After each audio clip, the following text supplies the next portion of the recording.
আল্লাহুম্মা ইন্নাকা আফুন তুহিব্বুল আফওয়া ফাআফু আন্নি। হে আল্লাহ, আপনি ক্ষমাশীল, আপনি ক্ষমা করাকে পছন্দ করেন, আল্লাহ আমাকে ক্ষমা করুন।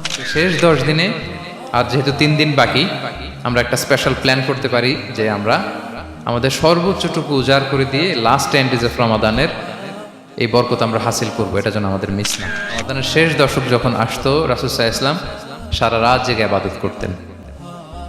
পরিবারের সদস্যদেরকে জাগিয়ে তুলতেন, স্ত্রীদের ঘুমাতে দিতেন না, জাগিয়ে তুলতেন। ফাতেমা রাদিয়াল্লাহু তাআলা আনহার ঘর পাশেই ছিল, তাদেরকে যে জাগাতেন এবং নিজে সারা রাত ইবাদত করতেনই।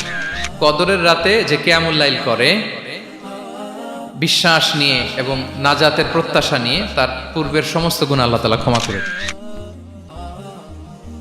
এবার একটু শুনবো যে রাসূলুল্লাহ সাল্লাল্লাহু আলাইহি ওয়াসাল্লাম কদরের রাতগুলোতে কি কি ইবাদত করতেন। আমি খুঁজে 5টা আমলের কথা পেয়েছি বিশেষভাবে।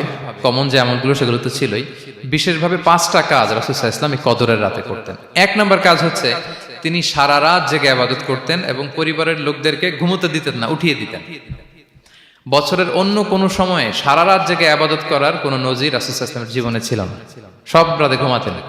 আম্মা জান আয়েশা রাদিয়াল্লাহু তাআলা আনহা বলেন, ইযা দাখালাল আশরু আহিয়াল লাইলা ওয়া আইকাযা আহলা ওয়া জাদ্দা ওয়া শাদ্দাল মিজার। রমাদানের শেষ দশক যখন আসতো, রাসূল সাল্লাল্লাহু আলাইহি ওয়াসাল্লাম সারা রাত জেগে ইবাদত করতেন। পরিবারের সদস্যদেরকে জাগিয়ে তুলতেন, স্ত্রীদের ঘুমাতে দিতেন না, জাগিয়ে তুলতেন। ফাতেমা রাদিয়াল্লাহু তাআলা আনহার ঘর পাশেই ছিল, তাদেরকে যে জাগাতেন এবং নিজে সারা রাত ইবাদত করতেনই। জাদ্দা ওয়া শাদ্দাল মিজার, খুবই বলিষ্ঠ ভাবে, খুব মজবুত ভাবে কোমরে গামছা বেঁধে নামার একটা এক্সপ্রেশন এখানে দেওয়া হয়েছে। মিজার, ইজহার মানে হচ্ছে বাংলা করলে হয় লুঙ্গি। লুঙ্গি আমরা যখন খুব শক্ত কোনো কাজ করতে যাই তখন তারা কি করে, খুব টাইট করে লুঙ্গিটা বাঁধে। তার মানে বোঝানো হচ্ছে রাসূল সাল্লাল্লাহু আলাইহি ওয়াসাল্লাম কোমরে ভালো করে লুঙ্গি বেঁধে বা গামছা বেঁধে আটকাট বেঁধে নামতেন শেষ 10 দিনের জন্য। এই সময় তিনি মানে কাউকে কেমন যেন চিনতেন না, সবসময় ইবাদতে মগ্ন থাকতেন। এটা আমরা করতে পারি যে শেষ 10 দিনে, আর যেহেতু 3 দিন বাকি, আমরা একটা স্পেশাল প্ল্যান করতে পারি যে আমরা আমাদের সর্বোচ্চটুকু উজাড় করে দিয়ে লাস্ট 10 days অফ রমাদানের এই বরকত আমরা হাসিল করব। এটা যেন আমাদের মিস না হয়। তাহলে এটা আমরা একটা পেলাম। 2 নাম্বার হচ্ছে ইতিকাফ করা। রাসূলুল্লাহ সাল্লাল্লাহু আলাইহি ওয়াসাল্লাম রমাদানের শেষ 10 দিন ইতিকাফ করতেন। আমাদের আয়েশা রাদিয়াল্লাহু তাআলা আনহা বলেন, কানা ইয়াতাকিফুল আশরাল আওয়াখির মিন রমাদান। রমাদানের শেষ দশকে তিনি ইতিকাফ করতেন। হাত্তা তাওয়াফাহুল্লাহ, ওনার ইন্তেকালের আগ পর্যন্ত এই অভ্যাসটাই তিনি জারি রেখেছেন। সুম্মা আতাকাফা আজওয়াজুহু মিন বাদে, তারপরে ওনার স্ত্রীরা ইতিকাফ করেছেন। আরেক বর্ণনায় এসেছে ইয়াতাকিফু কুল্লা রমাদান 10 আইয়াম, প্রতি রমাদানে তিনি 10 দিন ইতিকাফ করেছেন। কিন্তু যেই বছর তিনি ইন্তেকাল করবেন সে বছর তিনি 20 দিন ইতিকাফ করেছিলেন। প্রতি রমাদানে 10 দিন, আর যে বছর ইন্তেকাল করবেন সে বছর কয় দিন?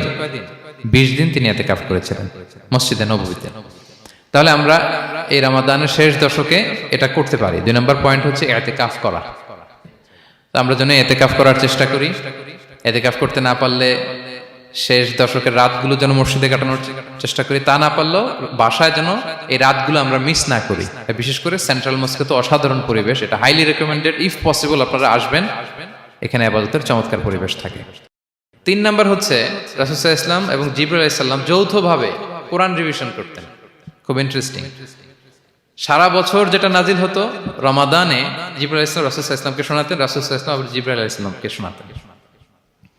সহিহ বুখারীর বর্ণনা, কানা জিবরিলু ইয়ালকাহু ফি কুল্লি লাইলাতিন মিন রমাদান ফায়ুদারিসুহুল কুরআন। প্রতি রমাদানের প্রতি রাতে এসে রাসূল সাল্লাল্লাহু আলাইহি ওয়াসাল্লামের সাথে কোরআন মুদারাসা করতেন। সহিহ মুসলিমের বর্ণনায়, আন্না জিবরিল কানা ইউআরিদুহু বিল কুরআন কুল্লা আমিন মাররা। প্রতি বছর রমাদানে একবার শোনাতেন বা শুনিয়েছেন। যে বছর তিনি ইন্তেকাল করবেন তিনি 2 বার শুনিয়েছিলেন। আরাদা ইউআরিদু মানে এটা ফ্রম বোথ সাইড। আরবি শব্দটা এমন যে জিবরাইল আলাইহিস সালাম শোনাতেন, এরপর রাসূল সাল্লাল্লাহু আলাইহি ওয়াসাল্লাম জিবরাইল আলাইহিস সালামকে শোনাতেন। কোরআন রিভিশন করা। তো এই শেষ দশকের রাতগুলোতে আমরা যেন বেশি বেশি কোরআন পড়ি। কোরআন তেলাওয়াত, কোরআনিক রিসাইটেশন হতে পারে, কোরআনের অর্থ পড়া হতে পারে, তাদাব্বুরে কোরআন হতে পারে, কোরআনের হালাকায় জয়েন করা হতে পারে। ইন ইটস এনি ফর্ম আমরা যেন কোরআনের সাথে অ্যাটাচমেন্টটা বাড়াই লাস্ট 10 days অফ রমাদানে। 4 নাম্বার কিয়ামুল লাইল করা। রাসূল সাল্লাল্লাহু আলাইহি ওয়াসাল্লাম কিয়ামুল লাইল করতেন এবং কিয়ামুল লাইল শব্দটাকে রাসূল সাল্লাল্লাহু আলাইহি ওয়াসাল্লাম কদরের সাথে জুড়ে দিয়েছেন। সহিহ বুখারীর বর্ণনায় তিনি বলেছেন, মান কামা লাইলাতুল কদরি ঈমানা ওয়া ইহতিসাবা গুফিরা লাহু মা তাকাদ্দামা মিন যামবি। কদরের রাতে যে কিয়ামুল লাইল করে বিশ্বাস নিয়ে এবং নাজাতের প্রত্যাশা নিয়ে তার পূর্বের সমস্ত গুনাহ আল্লাহ তাআলা ক্ষমা করে দিবেন। তাহলে কিয়ামুল লাইলটা রাসূল সাল্লাল্লাহু আলাইহি ওয়াসাল্লাম বিশেষভাবে কদরের রাতের সাথে সম্পৃক্ত করেছেন। আমরা যেন প্রতি রাতে কিয়ামুল লাইল করি, লম্বা সময় যেন দাঁড়িয়ে থাকি, লম্বা সময় কোরআনিক রিসাইটেশন করি দাঁড়িয়ে থেকে, লম্বা সময় রুকু, লম্বা সময় সিজদা, স্পেশালি সিজদা। আকরাবু মা ইয়াকুনুল আবদু মির রাব্বিহি ওয়া হুয়া সাজিদ ফাআকসিরু ফিহি দুআ। বান্দা যখন সিজদায় থাকে আল্লাহ সবচেয়ে কাছে থাকে, তো আমরা তো আল্লাহর সবচেয়ে কাছে যেতে চাই এই ক্রিম টাইমটাতে, কি বলেন? আমরা যেন লম্বা সময় সিজদাতে থাকি। কিন্তু আমাদের অনেকের যেটা হয়, নামাজে তাড়াহুড়ো, অনেকের সব ব্যস্ততা যখন নামাজে দাঁড়াই এরকম হয়ে যায়। রাসূল সাল্লাল্লাহু আলাইহি ওয়াসাল্লামের সালাত যদি আমরা খেয়াল করি, বিশেষ করে কিয়ামুল লাইলে এত যে সুন্দর ছিল, আম্মাজান আয়েশা রাদিয়াল্লাহু তাআলা আনহাকে জিজ্ঞেস করা হয়েছিল যে হে আম্মাজান, রাসূল সাল্লাল্লাহু আলাইহি ওয়াসাল্লামের কিয়ামুল লাইল কেমন ছিল, কিভাবে কিয়ামুল লাইল করতেন? আম্মাজান আয়েশা দেখেন ওনার এক্সপ্রেশনটা কত সুন্দর। তিনি বলেছেন ফালা তাসআল আন হুসনিহিন্না ওয়া তুলিহিন্না। রাসূল সাল্লাল্লাহু আলাইহি ওয়াসাল্লামের কিয়াম যে কত সুন্দর ছিল, কত লম্বা ছিল, আমায় জিজ্ঞেস করো না, আমি বলতে পারবো না। আমরা অনেক সময় যখন খুব বেশি চমৎকার কিছু হয় তো আমরা কি বলি, ভাই এত সুন্দর ছিল, আমি বোঝাতে পারবো না, এরকম বলি না যে এত অসাধারণ আমি বলে বোঝাতে পারবো না। বাংলাতেও কিন্তু আমরা বলি এত চমৎকার, বলে বোঝাতে পারবো না, শব্দের বুননে, ভাষার বুননে আমি ফুটিয়ে তুলতে পারবো না। আম্মাজান আয়েশা এটাই বলেছিলেন, ফালা তাসআল আন হুসনিহিন্না ওয়া তুলিহিন্না। রাসূল সাল্লাল্লাহু আলাইহি ওয়াসাল্লামের রাতের নামাজ কিয়ামুল লাইল যে কত সুন্দর ছিল, কত দীর্ঘ ছিল, লম্বা ছিল, আমায় জিজ্ঞেস করো না, আমি বলে বোঝাতে পারবো না। সুবহানাল্লাহি ওয়া বিহামদি। আমরা যেন লম্বা সময় কিয়ামুল লাইল করি। আম্মাজান আয়েশা রাদিয়াল্লাহু তাআলা আনহা আরো বলেন, কানা ইয়াকুমু মিনাল লাইলি হাত্তা তাতাফাত্তারা কদামা। এত দীর্ঘ সময় দাঁড়িয়ে থাকতেন, থাকতে থাকতে ওনার পা ফুলে যেত, পা দুটো ফুলে যেত। আপনিও দীর্ঘ সময় দাঁড়িয়ে দেখেন যে পায়ে ঝিম ধরে যাবে, পা ফুলে যাবে, এটা করতেন রাসূল সাল্লাল্লাহু আলাইহি ওয়াসাল্লাম। তো আম্মাজান আয়েশা বলেন, ইয়া রাসূলুল্লাহ লিমা তাসনাউ হাযা ওয়া ক্বাদ গুফিরা লাকা মা তাকাদ্দামা মিন যামবিকা মা তাআখার। আপনি এত কষ্ট কেন সহ্য করেন নিজের দেহের উপরে? আপনার তো আগের পরের সব গুনাহই মাফ।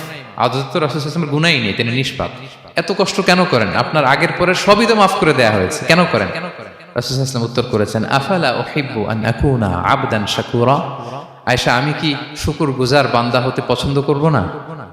আল্লাহ তাআলা আমাকে তার রহম এবং করমে সব মাফ করে দিয়েছেন, কিন্তু আমি কি শুকরগুজার হব না? আমি কি আমার রোলটা প্লে করব না? আমি কি নিজেকে সঁপে দেব না আল্লাহ তাআলার কাছে জায়নামাজে? তো এটা ছিল সংক্ষেপে রাসূল সাল্লাল্লাহু আলাইহি ওয়াসাল্লামের কিয়ামুল লাইলের ধরন। এভাবে তিনি দীর্ঘ সময় কিয়ামুল লাইল করতেন। আমরা যেন এটা করি। সেন্ট্রাল মস্কে কিয়ামুল লাইল এবছর নিশ্চয়ই হচ্ছে, আমরা যেন অংশগ্রহণ করি।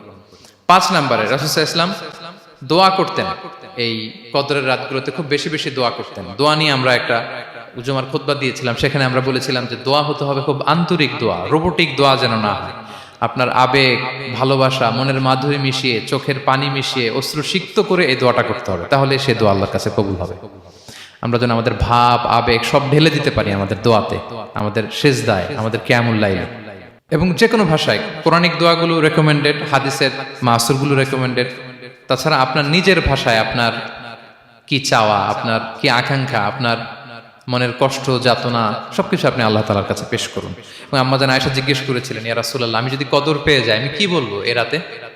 মা আদউ, কি দোয়া করব? রাসূল সাল্লাল্লাহু আলাইহি ওয়াসাল্লাম বললেন, তাকুলিন, আয়েশা তুমি বলবে, আল্লাহুম্মা ইন্নাকা আফুউন তুহিব্বুল আফওয়া ফাআফু আন্নী। আয়েশা তুমি যদি কদরের রাত পেয়ে যাও এটা বলবে, হে আল্লাহ আপনি ক্ষমাশীল, আল্লাহ আপনি ক্ষমাকে পছন্দ করেন, আল্লাহ তাই আপনি আমায় ক্ষমা করেন।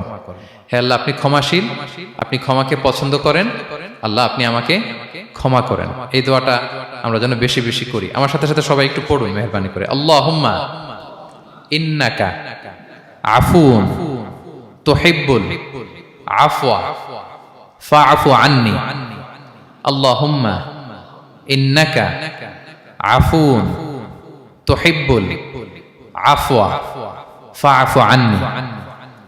হে আল্লাহ আপনি ক্ষমাশীল, আপনি ক্ষমা করাকে পছন্দ করেন, আল্লাহ আমাকে ক্ষমা করেন। আমরা আমাদের নিজেদের ভাষায় অনেক দোয়া করতে পারবো, কিন্তু রাসূল সাল্লাল্লাহু আলাইহি ওয়াসাল্লামের শেখানো দোয়াগুলো এটা হচ্ছে মানে very precise in wording but comprehensive in meaning. এটার অর্থ, এটার আবেদন এটা অনেক বেশি। আমি অনেক 10টা-20টা বাক্য বলে এত সুন্দর কথা মিলাতে পারবো না। রাসূল সাল্লাল্লাহু আলাইহি ওয়াসাল্লাম যেটা শিখিয়ে দিয়েছেন, আগে আল্লাহর প্রশংসা করলাম, আল্লাহ আপনি ক্ষমাশীল, আবারও প্রশংসা, আল্লাহ আপনি তো ক্ষমা করাকে পছন্দ করেন, যেটা আপনি পছন্দ করেন না ওইটা তো চাচ্ছি না। যেটা আপনার পছন্দ, যেটা আপনি করতে ভালোবাসেন। গাফিরিজ যামবি ওয়া কাবিলিত তাওব, আপনি ক্ষমা করাকে পছন্দ করেন, তওবা কবুলকে আপনি পছন্দ করেন, তো সেটাই তো চাচ্ছি আপনার কাছে। আপনি আমার তওবা কবুল করুন, আল্লাহ আপনি আমাকে ক্ষমা করুন। So এই দোয়াটা প্রত্যেক রাতে যেন আমরা বেশি বেশি করি। সম্মানিত